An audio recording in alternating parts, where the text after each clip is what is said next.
You say you're fine, but you're not. You say you're strong, but you're not. You've built walls around yourself for years. Those walls are your comfort zone. But the irony is, now you're trapped inside those same walls, and you don't even know it. At some point, protection turns into limitation. You've convinced yourself that staying comfortable means staying in control. But most of the time, it doesn't. It just means you found a way to avoid anything that makes you feel exposed, anything that challenges your delicate ego, anything that asks you to step outside the version of yourself you already know how to be. So you stay guarded, not because it's right or because it's helping you, but because it doesn't ask anything new from you. And that's the problem. You've never let yourself be vulnerable. And that's where we're going.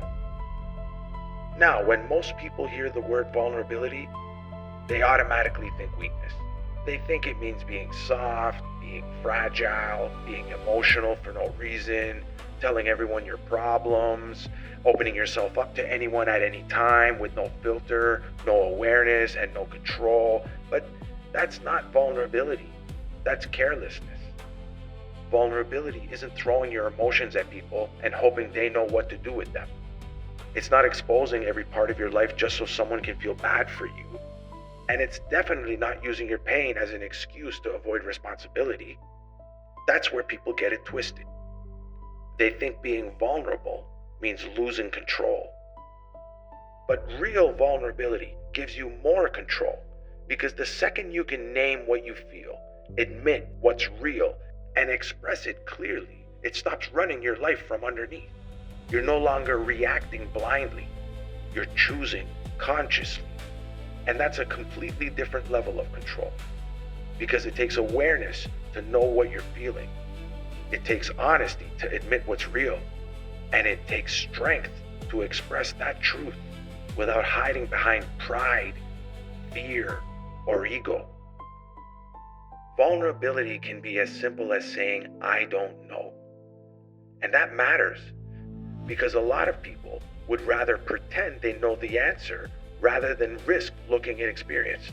They would rather nod their head, fake confidence, and act like they got everything figured out when they don't. But saying, I don't know, takes honesty, and it takes humility. Vulnerability can also be saying hi to someone you passed instead of pretending you didn't see them.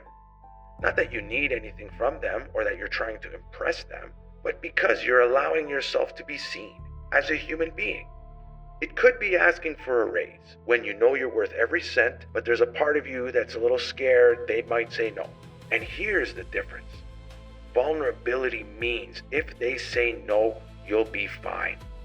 It could be asking for help, trying something new on in front of people, and it could be walking up to someone you're attracted to and starting a conversation, even if they might reject you. Because vulnerability means you'll be okay either way. And here's the twist. Real vulnerability looks a lot like confidence. We call vulnerability weakness, but it's actually what confidence is built on. Because when you stop avoiding, confidence naturally grows. True vulnerability is the willingness to be seen while you're still growing. And most people avoid it because they'd rather protect the image than risk becoming something better. Now, why would vulnerability even matter? Because you're already vulnerable. We all are. We're sensitive. We worry about what others think. And we've been taught to only show the best. But here's the truth.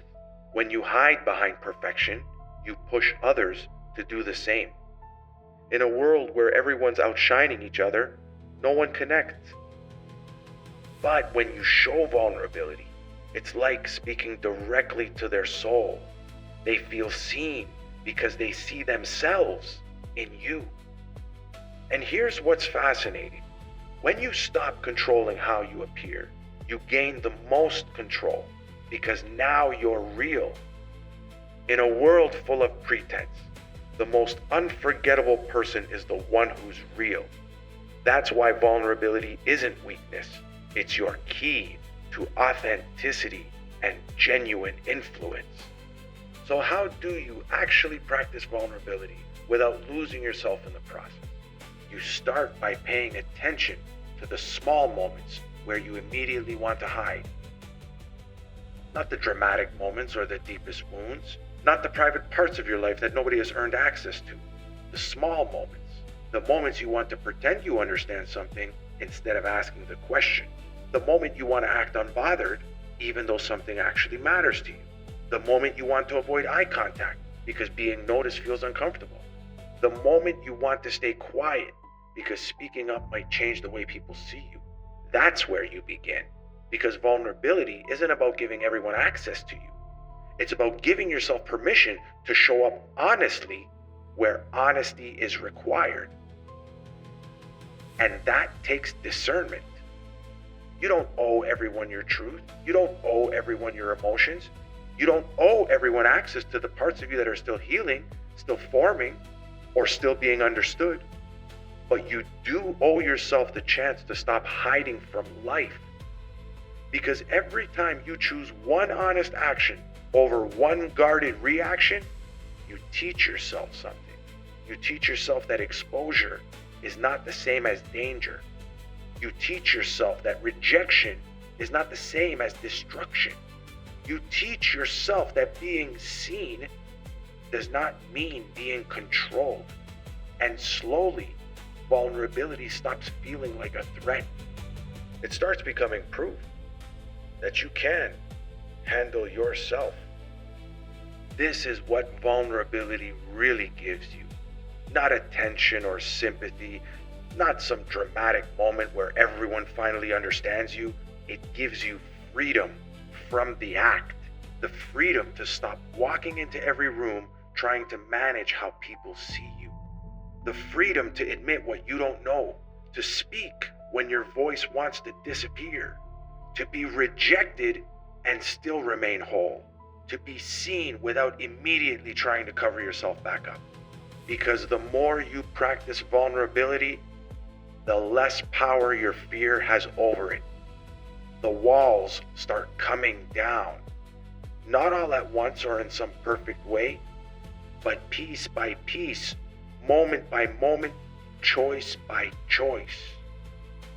And eventually, you realize the same vulnerability you spent your whole life avoiding was the exact thing helping you become more real, more grounded, and more connected to who you already are.